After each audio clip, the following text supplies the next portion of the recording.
think about every budget you've ever done. It probably starts with like, maybe it says like list your income. Maybe it starts at the top with list your income. But like most times that just leads to questions anyway. You're like, is that how much I get paid each month? Do I add back in taxes and allotments and retirement account deposits to my thrift savings plan? Like, what is my income?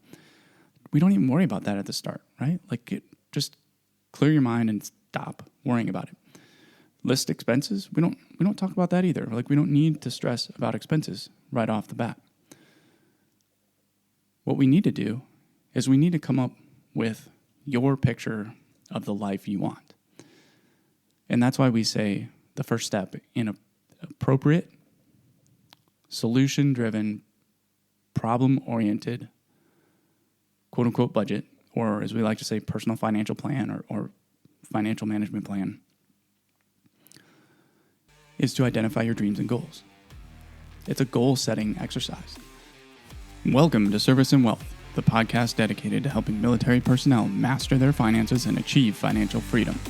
Our mission is to guide you through the ins and outs of planning, saving, and investing, and most importantly, how to balance savings so you can enjoy life now and retire with confidence.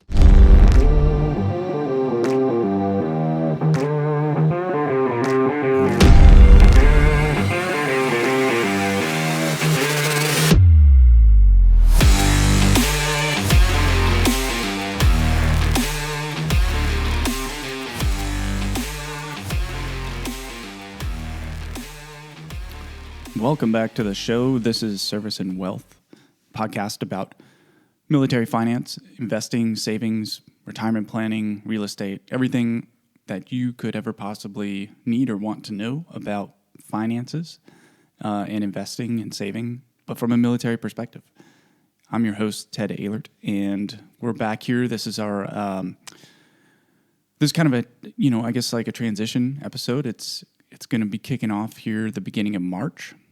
And, I think the really exciting thing about it is we're going to be launching with this podcast. This is sort of like the announcement or introduction of our personal financial management system. And so that it's a proprietary thing. It's something we came up with, something that we use, and it's something that we teach all of our coaching students and, anybody else who will listen. And it's genuinely different. And it's the reason why it's different is because, instead of the sort of typical like, hey, you've got a spending and budgeting problem, like let's just tackle it head on. We kind of do, like maneuver warfare. We do the military style backwards planning. We look for the problem. And the problem isn't that you can't pay attention to where $15 goes every month for a Netflix subscription or that you're not aware that you have a $75 bar tab every Saturday night when you go out with your friends, after a long week of hard work. Like, that. That's not a problem. You don't have the problem of being aware that you're spending $200 a month on car insurance, $300 a month on gas and maintenance, and $600 a month on a car payment, meaning, your car is costing you $12,000 to $15,000 per year to use, and that's not even, factoring in when it breaks or when you got to do regular maintenance or like annual service. Like, you're aware of it. You might not know it to the dollar, but that's not the problem. And so we said there's no way that a personal financial management system or a quote unquote budget could ever work if it is not aware of the problem, right? Because that's what it's all about. It's like, do you have a problem? Are you here listening to the channel? Do you read our blogs? Have you read our book, Service and Wealth, which you can buy over on Amazon, either download for Kindle or order it paperback? Like, you're not following along because you're, totally ignorant of your finances or your financial goals or the difference, especially the difference between your goals, where you want to be and where you are now. You're here because you are aware that there's a gap between where you are now, where you want to be. There's a gap between how you think you should be, behaving with your spending versus how you want to be. There's a gap in your knowledge about what to do with the money that you make every 1st and 15th from the government. Like, where should it be going? What should you be doing with it? And so, obviously you're aware of that.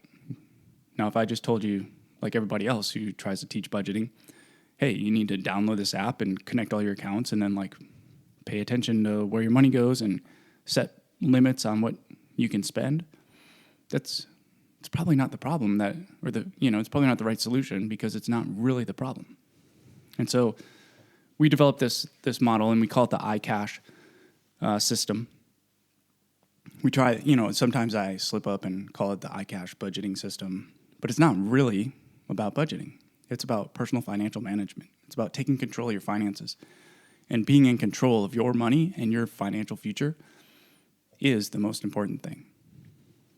So today, the whole point of today's episode is to explain what iCASH is. We're going to kind of address what the problem is, right? Like just, it's something for you in the military, whether you're active duty or a veteran or, in a lot of cases, I've found that the spouses and partners of my sailors and Marines were, just as articulate, just as well versed in our sort of like military jargon and talking about the SMEAC and 5-paragraph orders and BAMSIS and, those are, each branch has their own version of those things, but it's part of the culture, it's part of the language, and that means it's part of the mindset that we learn and we practice how to identify problems, how to come up with solutions through backwards planning, and then how to attack it in the way that's most likely to produce success. And I'm telling you right now, if you are behind on your savings, if you're in debt, and really, it's been a while since we brought up these statistics, and these are now like, officially like a year plus old. These are like 2023, 2024 numbers. And here we are in March 2025. So, and the reality is it's not getting better. It's only getting worse because you've probably seen the headlines about every month American consumer debt, which means credit card debt, revolving lines of credit, personal loans, auto loans, is setting new records every month in the trillions of dollars that American households owe in debt. So it's only getting higher. It's only getting worse. But, over the last 12 to 18 months in America, over 6 out of every 10 Americans are living paycheck to paycheck. That means that if any one thing happens, they have no savings to handle an emergency expense. They don't have any ability to, if the car breaks down, they're going to have to take out another loan, more debt, to get a new car. If they have a medical emergency, credit cards. If their family needs them, credit cards. There's no extra cash. In basically, at the time it was like 62%. So like we could almost say 2/3 of Americans are living paycheck to paycheck, which is functionally like the dollars that they might be earning might be higher than the federal poverty line, which is, around $25,000 for like a family of 2 and $30,000 for like a family of 3. You might be earning 50 or 60 or 70,000, but if you're living paycheck to paycheck, you're functionally poor. You're never getting ahead. You're just trying to survive 2 weeks at a time. And, I get it in the military, like especially, as a combat arms guy from the Marine Corps and a tanker and, especially back when we were going to, Afghanistan and Helmand Province, and we definitely have the mindset of like, screw it. Like, who cares? I might not be here tomorrow. I might not be here next month. I might not be here a year from now. So like, who cares? I'm just going to enjoy it while I got it. Well, the reality is like 99% of us are still here. Despite going to war, despite multiple combat tours, we might think like we're living fast and loose and that there's no reason to like worry about the future. Like, let's just live life to the max. And then you wake up 10, 15, 20 years later and you're like, that was probably careless. And, hopefully this broadcast and this channel is really reaching the younger men and women in uniform who are still in their 20s and early 30s, who are still kind of like struggling with that mindset and like not having a good orientation on the future, everything for the here and now, and not realizing that everything you do in the here and now that is, wasteful or destructive, whether that's to your physical health, your mental health, your emotional health, or your financial health, is going to come back compounded and be many, many times more costly and painful to future you, which is still the same old you. It's just 10 or 15 or 20 years down the line when you're still broke, when you're still not able to make ends meet, when you can't leave the military, or you can't leave whatever contractor job, or you can't leave whatever, other civilian job that you've found yourself in, because if you do, you can't survive 1 month without a paycheck, right? And that's 2/3 of America. The average American household has less than $8,000 cash saved between all accounts, right? Which, if you read our blog post on emergency savings, which was kind of how we kicked off the blog, and one of our earliest podcasts was on emergency savings. The whole point of emergency savings is so that a life emergency doesn't become a financial emergency, which means you have to have enough cash to cover your lifestyle needs. At a minimum, for anyone in the military, living in the barracks, no car, we're talking like $3,000 or $4,000, because you need to be able to replace a phone, you need to be able to get home, and maybe something, right? As soon as you have a car, right, you've got to be able to have enough cash to replace that car, so you don't have to go into an auto loan or credit card debt for transportation, so you can get to the job to earn the paycheck to pay for pay your bills. So as soon as you go in a car, that emergency savings requirement goes up to $10,000 minimum. Well, the average American's got $8,000, which means the average American doesn't have enough savings of any kind to cover even the most basic financial emergencies. At the same time, the average American has over $10,000 in credit card debt, which is kind of mind-blowing, right? At the worst, I was probably about $8,000 in credit card debt, and that seemed like the end of the world. But to think that the average, and at the time I didn't have an auto loan, but to think that the average American has $10,000 in credit card debt plus another $17,000 owed on an auto loan, the numbers are just staggering, right? I mean, you think about that. Just 2 out of 3 Americans, they owe the bank $25,000 to $30,000. They got less than $8,000 in savings, and they're not making any additional savings every paycheck or month to month, right? They know it, right? And so that's why budgeting doesn't help, right? Budgeting usually fails, because think about that person. Maybe it's you. Maybe it's your best friend. Maybe it's your cousin. Maybe it's your parent. Maybe it's, who knows, your battle buddy, whatever. But just imagine what that person's going through.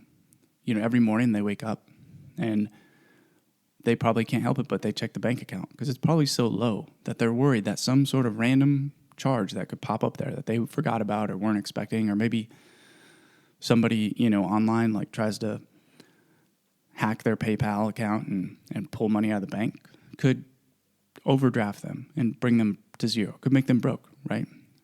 And so they start the day with that on their mind, and they start their day knowing that they're broke. And then maybe they get a notification of a bill payment, and they go through the day just being aware that they don't have the cash savings, that they got these bills coming due, that they got to make sure that they either stay in the military or they keep their job that they've got in the outside world just in order to pay those bills and to get by. And that's a lot of stress. That's a lot of anxiety. At the end of the day, they come home exhausted. It doesn't have to be exhaustion from the physical work or even the mental work, just emotionally exhausted and drained from being stressed about money all day long. And what do?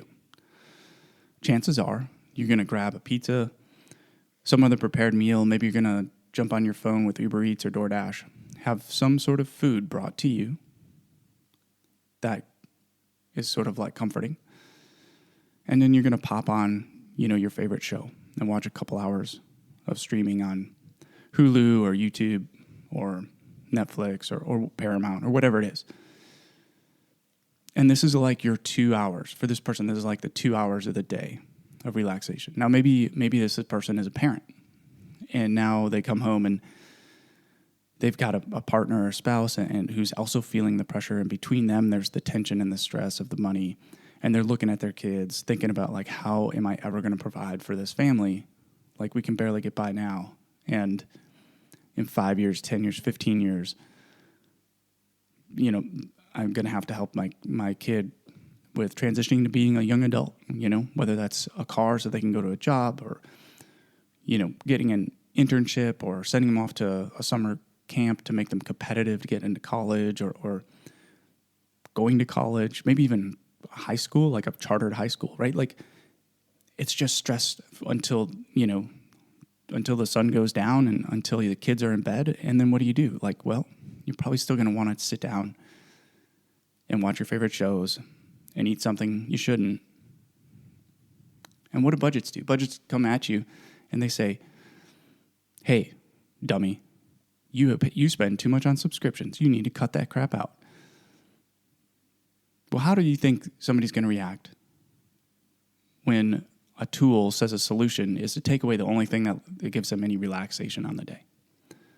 You're not going to follow that. You're going to throw it out, right? Because, and this is an economics term, but utility is how much enjoyment you get out of something, right? From $15 for a monthly Netflix subscription, you might get like 100 units of utility. For $150 a month for, paying for a gardener to like cut your grass. I don't know any that would do it for $150, but if you found one, let me know. You might only get like 20 units of utility, right? Like, all I'm saying is, for 1/10 the cost, Netflix might give you 5 times or even 10 times as much joy as something else in your life that's more expensive, right? And so budgets usually fail because they just give this generic solution to the wrong problem, or the wrong solution to the wrong problem, or the wrong solution to the right problem. It doesn't help the person. In fact, it makes them feel defensive. It makes them feel guilty. It makes them feel, argumentative. And so they just quit, or they ignore it. And they just keep rolling, right? Because, even if you're aware of the problem, if you don't tackle it head on and you just keep kind of keeping yourself numb with, whether that's, watching shows and ignoring it, or abusing different substances, it's like the problem doesn't really exist and you put it off to another day. And yet, when it comes to financial problems, every day they compound, which means they don't get worse by like $1 a day. They get worse by $1 the first day, and then $1.02 the next day, and $1.05 the next day, and $1.10 the next day, until eventually they're overwhelming and they ruin people's lives. Or at the very least, they keep you from getting where you want to get, right? Because now the debts and the past financial mistakes are too expensive to make up, and they take everything you got, and now you can't go after the things you want later in life, like the big house, or the family vacations twice a year, giving yourself the gift of a really nice car at retirement.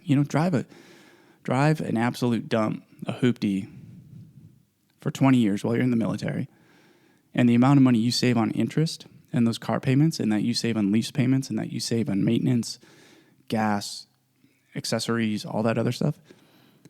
By the time you're ready to retire in 20 years, you'll have $250,000 cash, and you can go up and buy yourself your dream car, cash, right? So, the point of what we're saying here is, if you have the wrong solution to the problem, or you don't even know what the problem is, and you just throw a solution out there, it's not going to help anybody.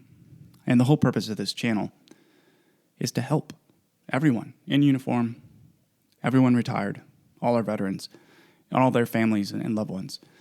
Our community is huge, and we got to get the information out and the word out and help people with their financial IQ so that they can take control of their finances and get things, back in the, the right bearing, right? So we'll take this moment. It's a right moment to just remind everybody that the content of this show is educational in nature. None of it is meant to be, taken as financial, tax, legal, or even life advice, right? You live your own life, make your own decisions. And the same with investments. Every investment has risk, and you're going to have to do your own research, make your own decisions, and then most importantly, because we're the military and we believe in accountability, you got to live up to whatever the consequences of your decisions are. And, as we've been saying more and more on this, do a hot wash on your mistakes, on your victories too. Like your W's and your L's need to be looked at, but especially when you make a mistake financially, like do a hot wash, do a deep dive, make sure that you've got a good understanding of what went wrong so you can fix it next time. All right. So we've just spent some time talking about, why budgets fail, why budgets suck. And, we've recently kind of hit that up, in the last podcast and a recent blog post. And, we talk some things about budget errors or budget failures being owed to unrealistic expectations, right? A lack of awareness of where every dollar is. Just not being willing to change. Poor planning, so not being ready for the unexpected. Or just not having the right budget method. Now, I think most of them unwind or unravel with the budgeting method not being the right fit. And it can be even worse if you're in a relationship and you and your partner aren't on the same page. Like that is an absolute recipe for total failure. And so we're going to talk about that throughout this episode and talking about the iCASH system. But also just keep in mind some of these other reasons why budgets fail. Unrealistic expectations, a lack of awareness of what you're actually spending, resistance to changing, not planning for the unexpected, right? Those are all very common and consistent problems that iCASH will address. And so now is probably a good time. You've probably been saying like, okay, I get it. iCASH. What is that? First of all, the spelling is simple. It's iCASH. And, to kind of exploit the whole internet branding bit, we use a lowercase I and then all caps CASH. So we're not ripping off of iPhone or iPod or iRobot, but it's still in the same vein, right? To kind of show like this is a new way of looking at personal financial management. Well, what does it mean? Great question. So it's an acronym, right? And because we're in the military community, we can't do anything without acronyms, right? In fact, we get awards for acronyms. I don't know if anybody in the Marine Corps has ever gotten an award for an acronym, because in the Marine Corps, you just get an award once per tour for like just surviving it, Like nobody in the Marine Corps ever does anything good enough. So nobody ever really gets a great meritorious award. You just sort of they're like, oh my God, you're still here? Can't believe you tolerated the last 3 years in this heinous billet. Congratulations, here's an award, right? Whereas, I've got friends in the Navy and in the Air Force, and they're like, yeah, I wrote this 3-page paper for the Admiral, and I invented this new acronym. And not only did I get an award, I got promoted. It's wild, and I'm like, oh my God, I roll, right? But anyway, I'm kidding, right, guys? I gotta talk trash on the other branches every time we come out of the show, but it's all in love. But anyway, so iCASH, it stands for Identify Dreams and Goals. I. C is Calculate the Cost. A is Assemble your plan or your personal financial plan. S is Set up automation. And H is Hold accountable. And the reason why we say hold accountable at the end is for a couple different reasons. We don't say hold yourself accountable because it's not powerful enough. The whole reason why you're in financial difficulty is because willpower is not a bottomless, reservoir or reserve. You've only got so much of it. And while your willpower is there and you're holding yourself accountable, you're going to do fine. You're going to stick on the plan and you're going to do fine. But once that willpower goes away, and I'm not saying at the end of the day or at the end of the year, I'm just saying at any time, like peer pressure can, Saturday when you meet an attractive person and you just can't help yourself, but you got to show out and, do whatever you got to do with that cost money. That is also a lack of willpower. So we say hold accountable because there's 3 dimensions of accountability, and we'll talk more about that in a future episode, but it's all about the community and the systems that you put in there so that you let the computers and the automation and your coaches and your battle buddies everybody else help hold you accountable. But anyway, so why are we starting with something other than like list expenses, right? Because, think about every budget you've ever done. It probably starts with like, maybe it says like list your income. Maybe it starts at the top with list your income. But like most times that just leads to questions anyway. You're like, is that how much I get paid each month? Do I add back in taxes and allotments and retirement account deposits to my thrift savings plan? Like, what is my income? We don't even worry about that at the start, right? Like, just clear your mind and stop worrying about it. List expenses, we don't talk about that either. Like, we don't need to stress about expenses right off the bat. What we need to do is we need to come up with your picture of the life you want. And that's why we say the first step in an appropriate, solution-driven, problem-oriented, quote-unquote budget, or as we like to say, personal financial plan or financial management plan, is to identify your dreams and goals. It's a goal-setting exercise. Because the only way that you'll ever change your money habits, that you'd ever be willing to give up the lawn care service or the housekeeper or the Uber Eats or your 5 different streaming subscriptions, or trade in your car that you make payments on for one that you can afford just cash without payments, to get a roommate, to house hack, to live in a smaller house, to, the number of friends I've had throughout my entire career. And, just full disclosure, like I'm talking about officers here, but, the small families that have like 3, 4, 5 bedroom houses and are spending an extra $1,000 to $1,200 a month just for like an extra room to like, I don't know, put a couch in, and they're like, oh, that's the spare room, right? For what? For $1,000 a month? Okay, right. And I could say that because I was there. I did that for a while, and I was like, this is dumb. Like I'm costing my family $10,000 in current dollars, and over the course of a career, we're talking like $250,000 or more, just by having a house that's got one extra room in it. Would I rather have in 20 years or 10 years, would I rather have an extra $250,000 in the bank? Or do I want the memory of like that one time that my in-laws came at Thanksgiving and used the guest bedroom? Like it's just, these are all silly things. But in the moment, if you're only focused in the moment, you're never going to be able to like say no or make a better decision. And so it starts with goal setting. And you can't just set goals, but like, I want to save $5,000 for a vacation, or $10,000 for a new car, or $20,000 for a down payment on a new house. Because maybe you don't want that. These are just generic examples we throw out there. So a proper, again, solution-driven, problem-oriented system for managing your finances starts with identify dreams and goals. It's a goal-setting exercise, nothing more. And this is not an overnight thing.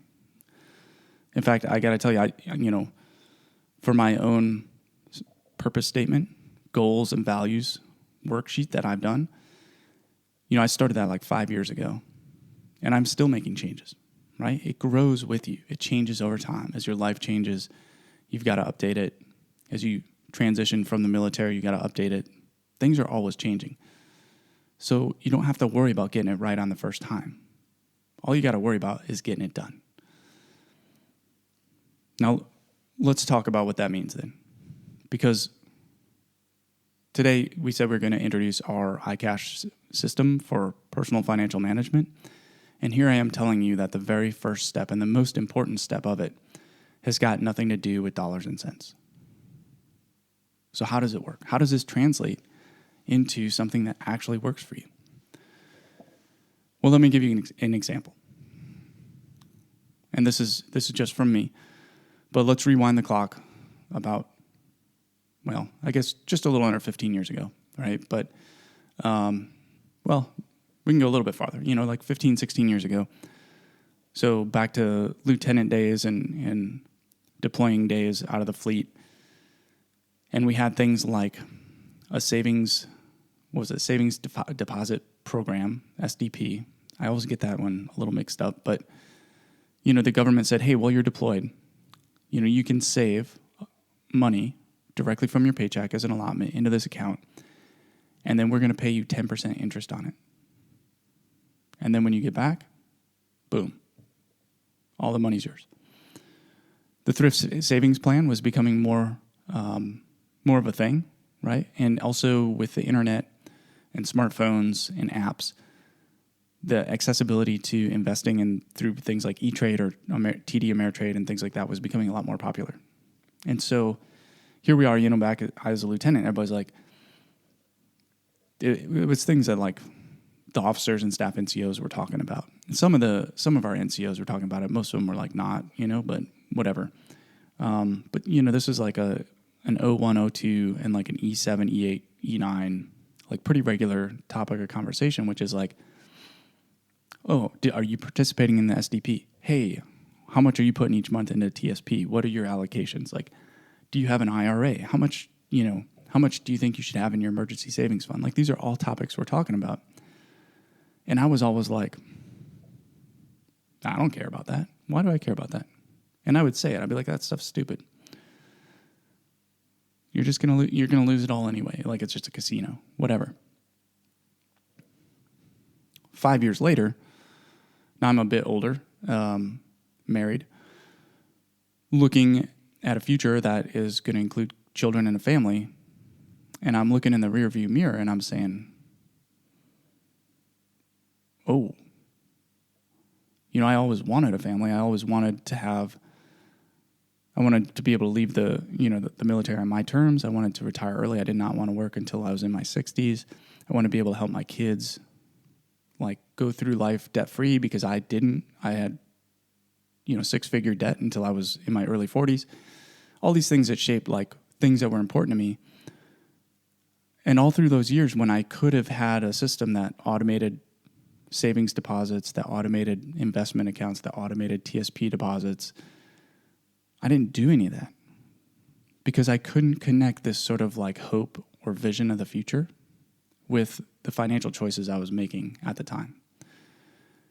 So my wife and I sat down and we put together our plan, and we calculated some numbers, and we realized like where we needed to be and was a long ways away from where we were. And we had to do some really hard work. We had to sell cars. We had to downsize our house by almost half.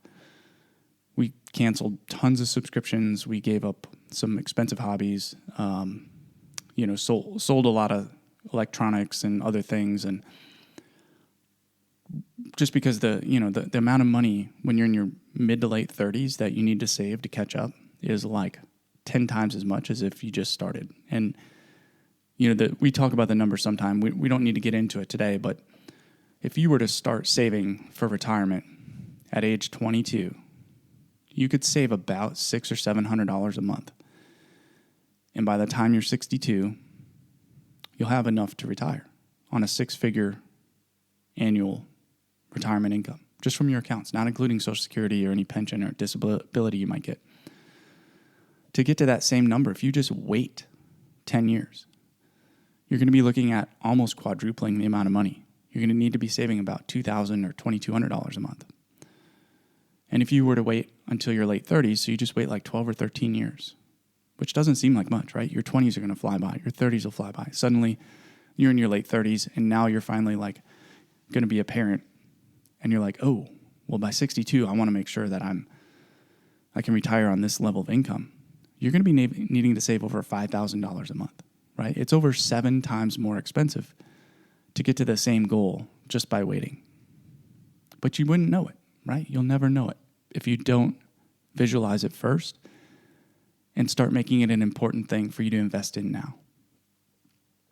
And so, we were able to catch up, right? But what I realized is we needed a new system. We needed a system for managing our finances, and everyone needs one that is going to help you see your current financial decisions through the eyes of an older, wiser you who's got a lot bigger dreams and a lot more expenses and a lot more complications with family and children and retirement and everything else.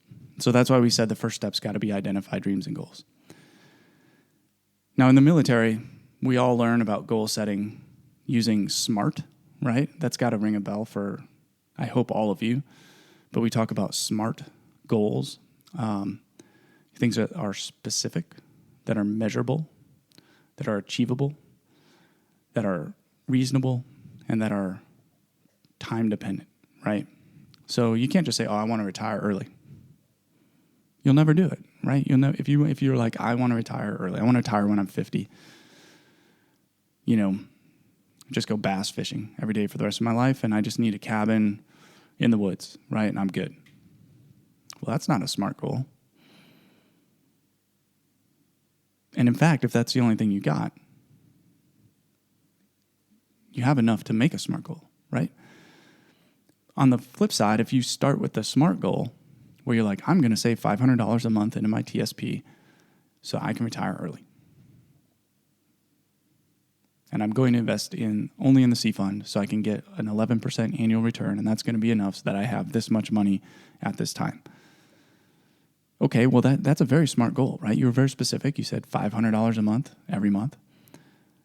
It's measurable because at the end of the year, you can look back and make sure that you've been putting the money in, that you're getting the returns, that you're making progress, that you're getting the matching from the government, that you were also allocating the matching funds into the C fund and not letting it go into the hopelessly underperforming G fund or F fund or life cycle fund or anything else that's crap under the TSP.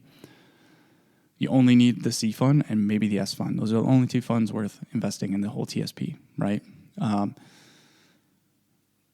It's achievable, right? Because even if you're an E1, you're still going to make enough money each month that, like, with free room and board, free utilities, and no need for transportation because you can walk from the barracks to your workplace or bum a ride from your corporal. You have more than enough to put $500 a month in your TSP, which means it's also reasonable, right? It's a reasonable number to put $500 a month away for the next 40 years because you'll have a couple $1 million, right? So it's a smart goal. But what if you don't actually know what you want to do in your 50s or 60s? What if you don't have a vision of the future? Well, then that's it's a pointless goal to set, right? And really, really good budgets, they actually have you do SMART goals, but they still skip the first step of coming up with a vision for the future. And so when you're getting into the iCASH system, this first step is you're doing two things at the same time, right? The first thing you're doing is you're either going to download our Google Sheets budget tracker, Google Forms and Google Sheets budget tracker, or you're just going to download a free budget tracking app like You Need a Budget or Credit Karma, and you're going to set that thing up, and you're just going to let it go for the next 1 to 3 months in the background, just collecting data on all your expenses and all your income, just giving you data, right? And you're not even going to stress about it. Don't worry. Just let it happen. Your focus over the first 30 days in the iCash system is to go through a very, very personal goal settings process. The first day you're going to sit down and you're going to just write down 15 to 25 things that you want to achieve in your life. The second day you're going to come and you're going to sit down and you're going to write 10 to 15 values, things that are really important to you, that you want to live, that you want to embody, that you want to show in your daily life. And you're going to write 5 or 10 things down that you don't want to do, that are the anti of you. You're going to come back on the third day, and you're going to look at that first list of goals that you had for things you want to achieve in your life. And you're going to circle the 5 that are the most important, that to you will give you a great life, a dream life. Not everybody's got the same dreams. Some people want to work forever. Some people want to become, the chairman of the Joint Chiefs of Staff.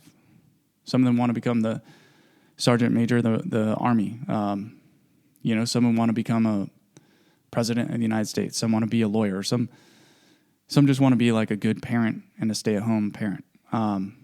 Everybody's got a different sort of identity and outcome. And along with that you got to come up with 5 things that you'll achieve in your life that will make you able to look back and when you're 80 or 90 or 100 and say, I did it. I lived out my dream. I had a perfect life. I did everything I wanted. It's amazing, right? And they don't even have to be goals. They can just be like, I want to spend the last 40 years of my life just traveling the world, right? Like, that's not anything super ambitious. It's just something you want to be able to do. And by the end of this first week, maybe you start on a Sunday and you miss a couple days during the week because of work or, something with the family. But by the next Sunday, you should be able to sit down and you should be able to look at these 5 things that you really, really want to spend your life investing in yourself to be able to accomplish and to do. You want to have 3 to 5 core values, things that you really want to live out. You want to have 3 to 5 core anti-values. And you want to be able to look at those. And as you saying them to yourself and you're reading them through, you want to be able to write a purpose statement, right? Something that says like, my purpose in life is to do this or to be this person. Or my identity as a person is this, and as an example for me, what I say is, I identify as a father, a husband, a son, a friend, a student, a teacher, a mentor. And my purpose in life is to be the kind of person who never misses a practice or recital. And so what I've done right there is I've laid out that for me, I have this purpose of being there for my family, being present for my family. And what is this going to start to do? Well, it's going to help me start to, when I get into big, tough decisions down the line with finances, cars, houses, toys, trips, expensive gadgets on Amazon or, Instagram. I have this vision of who I'm going to be, and I have this purpose in my life. And if I'm having a tough time potentially spending a lot of money on something that isn't needed, I could just ask myself, does this, if I come home on a Friday and I'm like, hey, surprise, like I bought a motorcycle, right? Does that align with my purpose to be present? And that might not be immediately like clear, right? But let me put it in this context. If I'm not thinking about the things that are important, being present for my family, being there to support them, being able to continually invest in and improve their lives, I'm going to do things that take on debts, that are wasteful spending, that are not investing in our financial security, and that trap me into the paycheck to paycheck lifestyle. And if I'm in the paycheck to paycheck lifestyle, if I can't leave my job, if I'm chained to the desk in order to cover those expenses and those bills, guess what's going to happen? I'm going to miss practices. I'm going to miss recitals. And I'm going to fail myself in terms of living up to my own identity of being a father and a husband and a friend and a son, because I'm not going to be present for my family when they need me. And so this is all very personal. But by going through this first week of iCASH and just like thinking about what I value, what my purpose in life, how I kind of frame my identity, I'm going to create this vision of who I want to be and who I am in the future that is already starting to guide me to make sure that I don't make foolish decisions that put my family in financial hardship or bring on a lot of debt, because those are going to take me farther away from the person I want to be.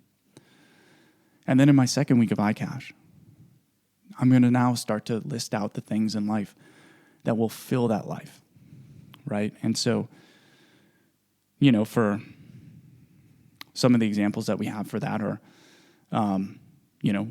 retiring early, being able to, by the time we're in our mid-50s, be able to freely pick up and move wherever our daughter goes so that we can always be there to support her in her life. Because, again, both my wife and I left our hometowns as soon as we graduated high school, moved far away for college, moved farther away for grad school, moved even farther away for work. And eventually we were both thousands and thousands of miles from home, and after a decade of that, you realize like how important family is for support, and then we we started raising our family, well, I was still active duty, which meant we were, again, thousands and thousands of miles away from any family and support. And so for us, that's a big part of that future vision of the life, right? So we started with our purpose, our identity. Like, this is who I am. This is who I want to be. And now, in order to live that life out, we need to be able to have an early retirement before Social Security comes, right? So even more of it's on you. Retiring before you can, technically withdraw from your retirement accounts, which means diversifying into other brokerage accounts and real estate and other assets. And then working back from that further, we're like, okay, we also want to be able to help our daughter start her life debt-free. So we want to provide some assets to her so that she doesn't have to go take out $200,000 in debt to go to college if that's what she wants to do. We want to travel the world. We want to have a house that's, our primary residence, but we also want to have a mountain home and a beach home, not exclusively for our use, right? But we want to be able to say, like, okay, if in 20 years, in 10 years we want to buy our forever home.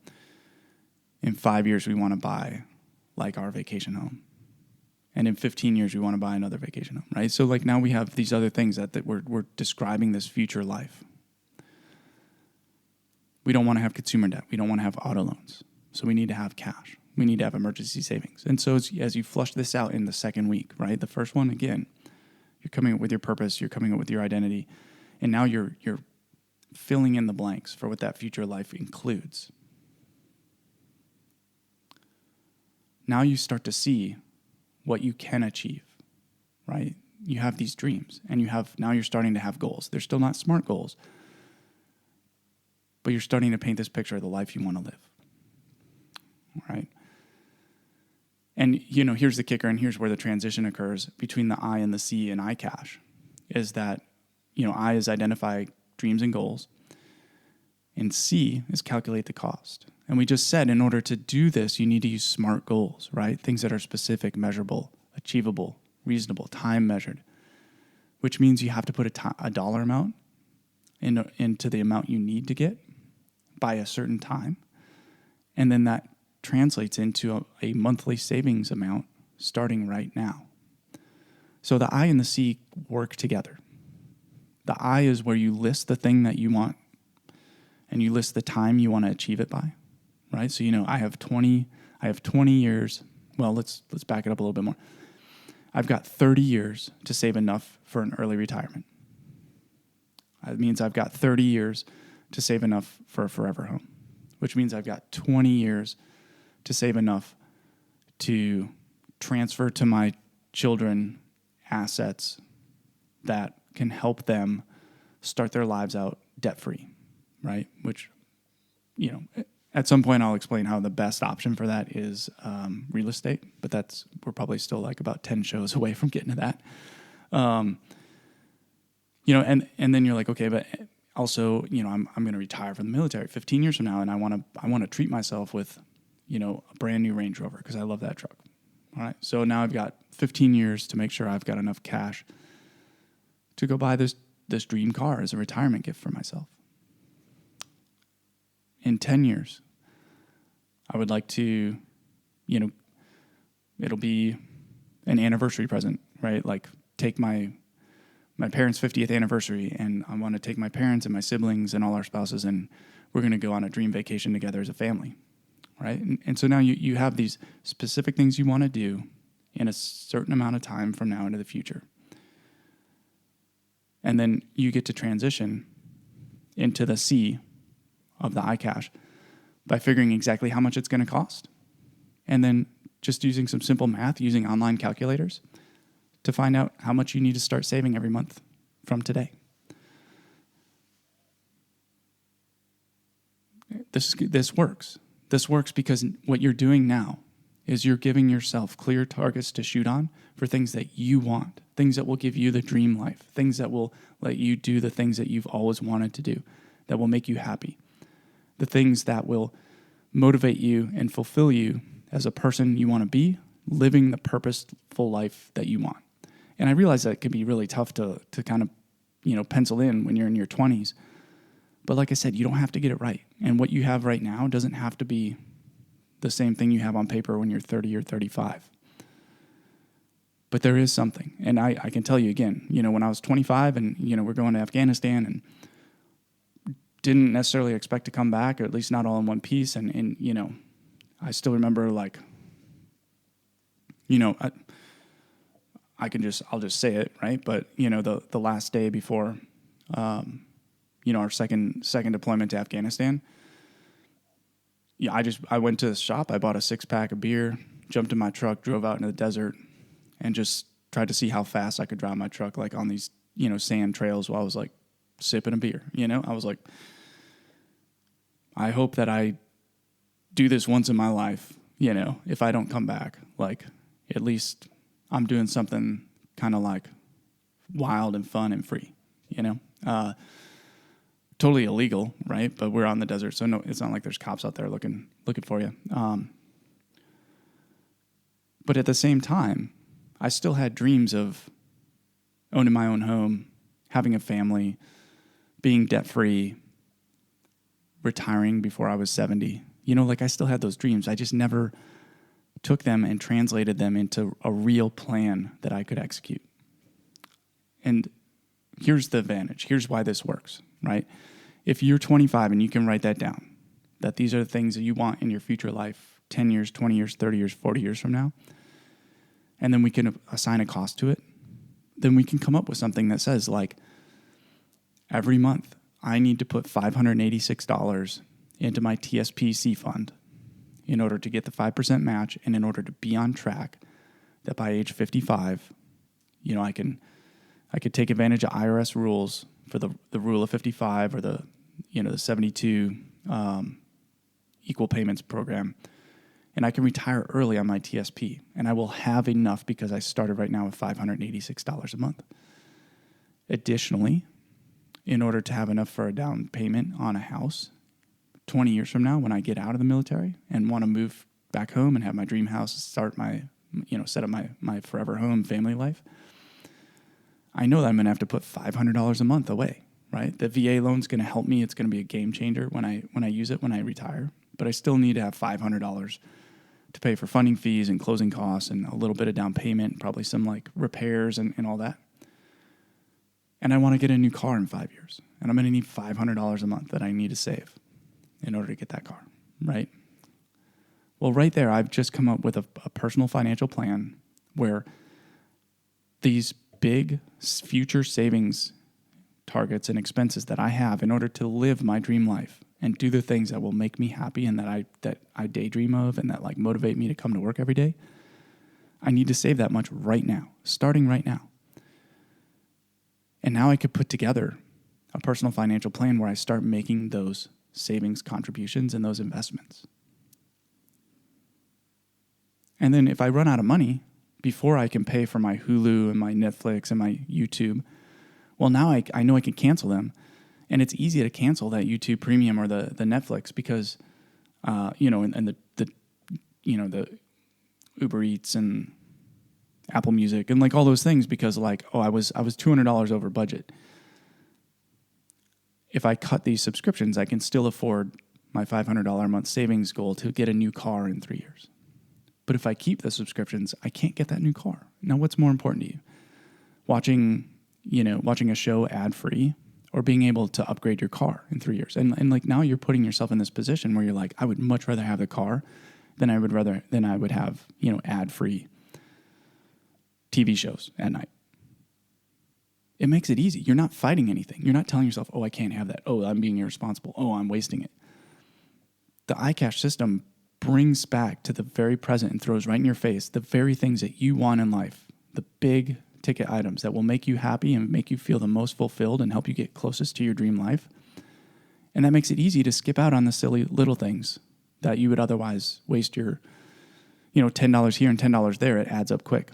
I'll finish with a quick anecdote from one of my favorite corporals back in, this is, almost 10 years ago now, back in North Carolina. But, I was just had just kind of wrapped up my company command time and was moving over to the S shops in the battalion headquarters, and I went down to the tank ramp and just to check in on the Marines, and this corporal came up and he was really upset because the vending machine was out of his favorite Monster, and he only drank that color Monster.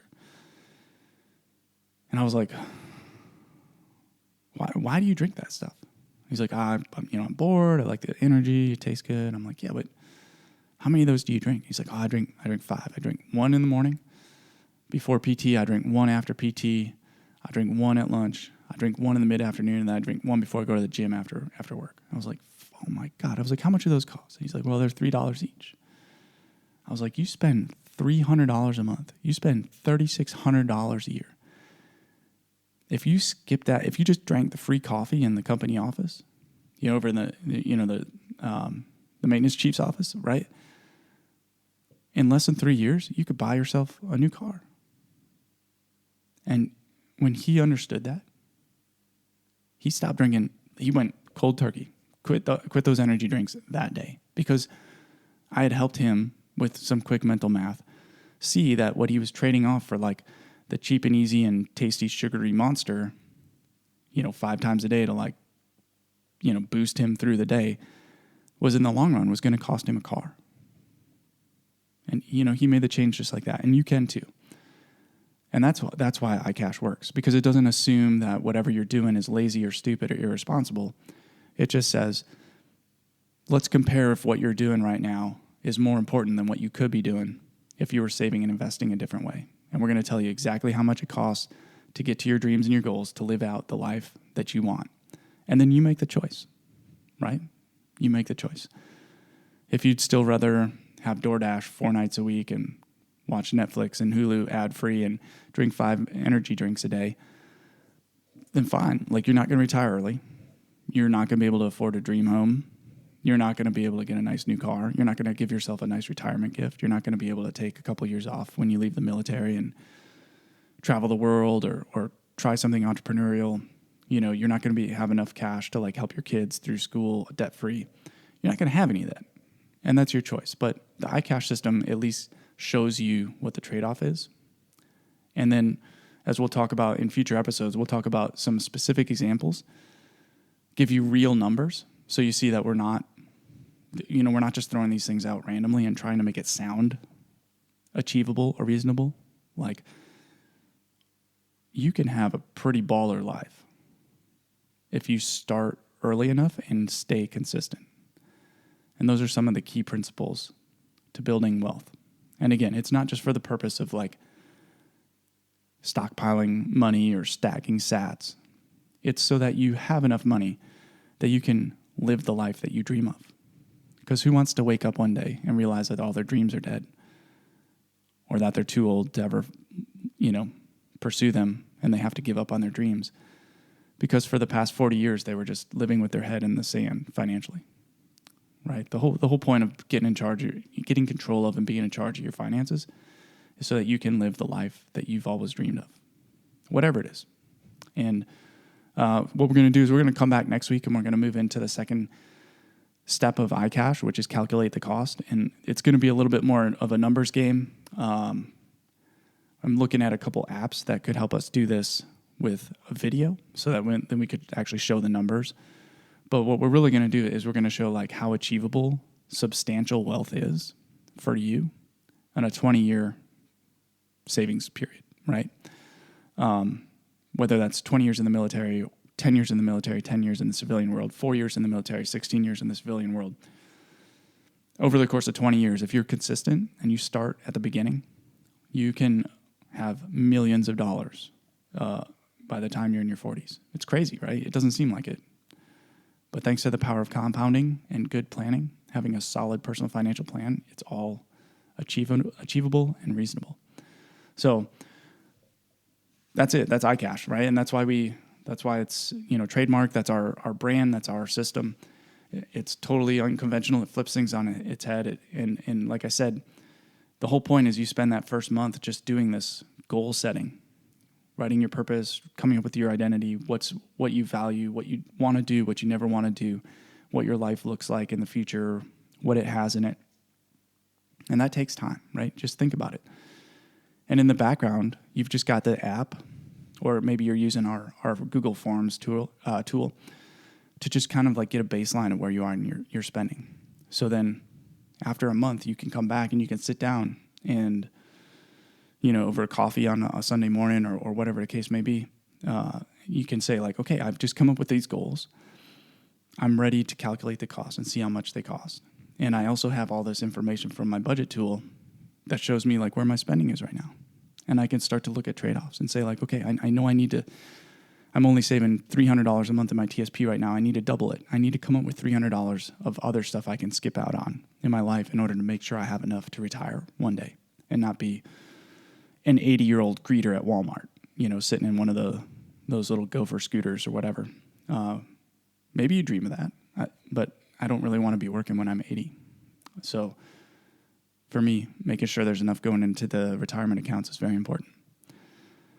All right, that's it for this week. And like I said, we'll be back next week. We're going to talk about calculate the cost. We're going to have some numbers and some real world examples.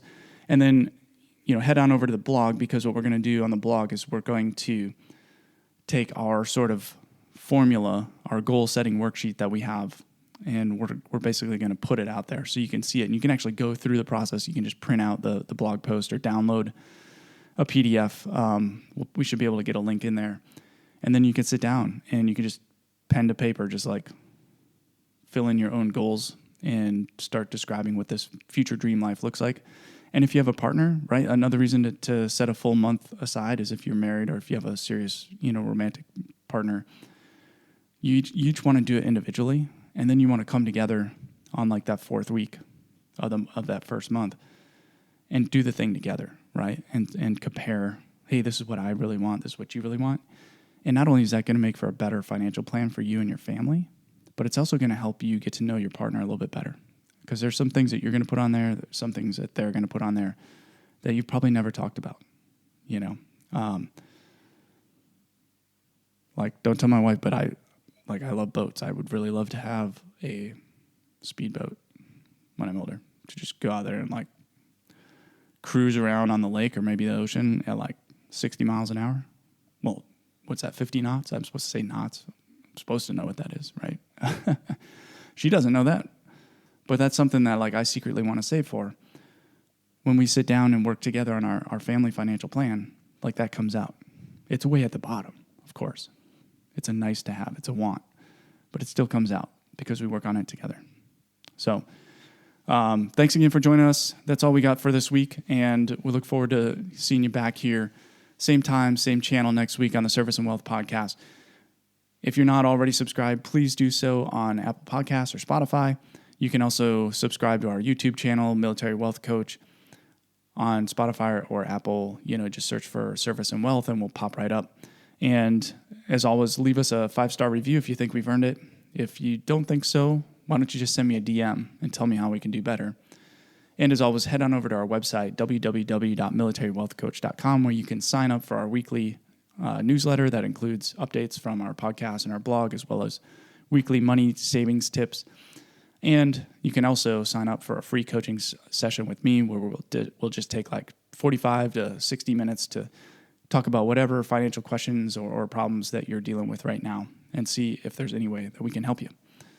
And as always, and finally, find one person in your life who this show could benefit or would be interested in what we're talking about and share a link with them and help them join the community so we can get the word out there and just keep expanding our family, active duty, reserve, guard, veteran, retired, separated, family, everybody out there who could benefit from a little bit more financial education. All right, and until next week, stay financially fit and mission ready.